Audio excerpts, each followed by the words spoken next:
ഒന്നും പറ്റിയില്ലല്ലോ നിനക്ക്? എന്താ? നിന്നെ കൊല്ലാൻ ആളെ കൊണ്ടുവന്നിട്ടുണ്ട്. ഉടനെ രക്ഷപ്പെടണം. ഒറ്റയ്ക്കല്ല, ഞാനുണ്ട് കൂടെ. മരിക്കുകയാണെങ്കിൽ നമുക്ക് ഒരുമിച്ച്.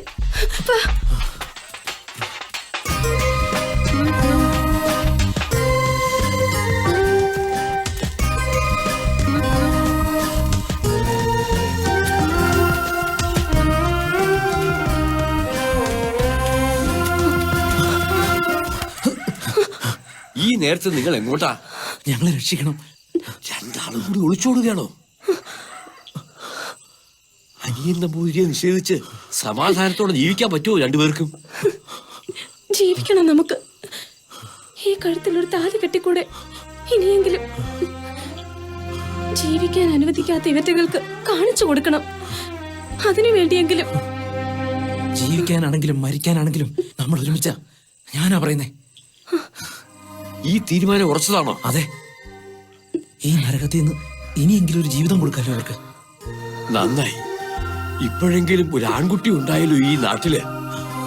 എന്നാ വൈകണ്ട, കടമത്ത് വഞ്ചി കിടപ്പുണ്ട്. വേഗം അങ്ങോട്ട് പൊയ്ക്കോളൂ. ഇവിടെ നിന്നാൽ നിങ്ങളുടെ ജീവൻ തന്നെ അപകടത്തിലാവും. പൊയ്ക്കോളൂ.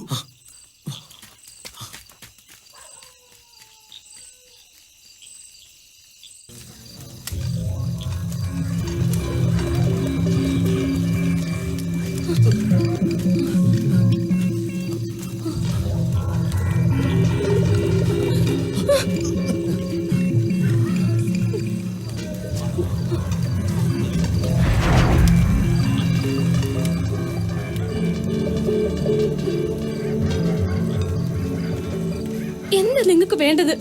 ഞങ്ങളുടെ ജീവനോ? ഒരു സമൂഹത്തെ മുഴുവൻ ആക്ഷേപിച്ച് രക്ഷപ്പെടാമെന്ന് കരുതിയല്ലേ? രണ്ടെണ്ണത്തെയും പച്ചക്ക് കത്തിച്ചു കളയണം. നോക്കി നിൽക്കാതെ പിടിക്കണേ. അതിനു മുമ്പ് ഞാനൊന്ന് ചോദിച്ചോട്ടെ? തെറ്റുകാരിക്ക് മറുചോദ്യത്തിന് അവകാശമില്ല. ചെയ്ത തെറ്റ് സമ്മതിച്ചു തന്നിട്ടുണ്ട് പലവട്ടം. പിന്നെന്താ?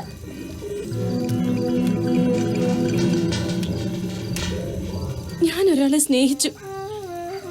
അതൊരു തെറ്റാണെന്ന് ഞാൻ ഇപ്പോഴും വിശ്വസിച്ചിട്ടില്ല. സ്ത്രീ പുരുഷനെ അല്ലാതെ മറ്റാരെയാണ് ആശ്രയിക്കേണ്ടത്? അതിനിവിടെ നിയമങ്ങളുണ്ട്, ആചാര രീതികളുണ്ട്. അത് തെറ്റിച്ച അതിന്റെ പേരാ വ്യഭിചാരം. ആ പേര് പറഞ്ഞതും പഠിപ്പിച്ചതും നിങ്ങളെ പോലുള്ള ആചാര്യന്മാർ തന്നെയല്ലേ? കൊള്ളാം. പരസ്ത്രീകളെ പ്രാപിക്കാൻ പരവേശമെടുത്ത് പാഞ്ഞവർ. പുരുഷനെ മാത്രം പറഞ്ഞിട്ട് കാര്യമില്ല.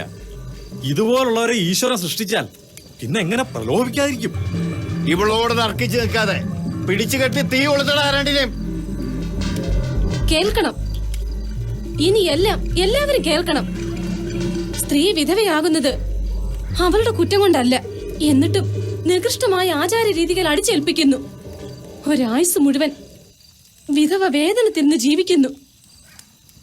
അവളുടെ വേദന അറിയാൻ ഈ പറഞ്ഞ ആചാര്യന്മാർ ആരെങ്കിലും ശ്രമിച്ചിട്ടുണ്ടോ? സത്യത്തിൽ അവരല്ലേ യഥാർത്ഥ കുറ്റക്കാർ? ബാലി വധിക്കപ്പെട്ടപ്പോൾ വിധവയായ താരയെ സുഗ്രീവൻ സ്വന്തമാക്കിയത് ഭഗവാന്റെ സഹായത്തോടെ തന്നെയല്ലേ? അന്നും ഈ ആചാരങ്ങളും നിയമങ്ങളും നിലകൊണ്ടിരുന്നു. പിന്നെന്തിനാ ഈ പരാക്രമം? എത്ര പ്രസംഗിച്ചാലും ചെയ്ത തെറ്റുകൾക്ക് മറ തീർക്കാനാവില്ല നിന്റെ ഈ വാക്കുകൾക്ക്. ഞങ്ങൾ അതിനെ അനുവദിക്കില്ല. അച്ഛന് ഇനി എന്താ എന്നോട് പറയാനുള്ളത്? മകന്റെ ജാതകത്തിലെ മരണയോഗം മറച്ചുവെച്ച് ഈ വൈദവി എന്നിൽ അടിച്ചേൽപ്പിച്ചത് അച്ഛനല്ലേ? പൊരുത്തം നോക്കാൻ വെച്ചത് കള്ള ജാതകമായിരുന്നില്ലേ? ഞാനെങ്ങനെ അറിഞ്ഞുവെന്നാവും. ജാതകത്തിലെ മരണയോഗത്തെ പറ്റി സങ്കടത്തോടെ പറഞ്ഞത് മറ്റാരുമല്ല, നിങ്ങളുടെ മകൻ തന്നെയെ. ആദ്യ രാത്രിയിൽ ഒരു പെണ്ണും കേൾക്കാൻ പാടില്ലാത്തത് കേട്ടു. ഇനി പറ, മരിക്കുമെന്നറിഞ്ഞിട്ടും മകനെ വേടി കഴിപ്പിച്ചത് എന്തിനാ? വിധവയെ ആകത്തളത്തിൽ തളയ്ക്കണമെന്ന നിർബന്ധം എന്തിനാ? പേരുകെട്ട മനക്കൽ തറവാട്ടിലെ തമ്പുരാനല്ലേ? എന്തേ ഉത്തരമില്ലേ? ഹും, അറിയാമെങ്കിൽ സ്വാമിക്കും പറയാം. മാപ്പ്. മാപ്പ്.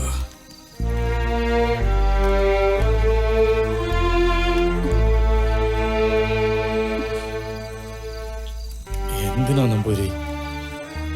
എന്തിന് നിങ്ങൾ എന്നെ ഒരു ബലിയാടാക്കി?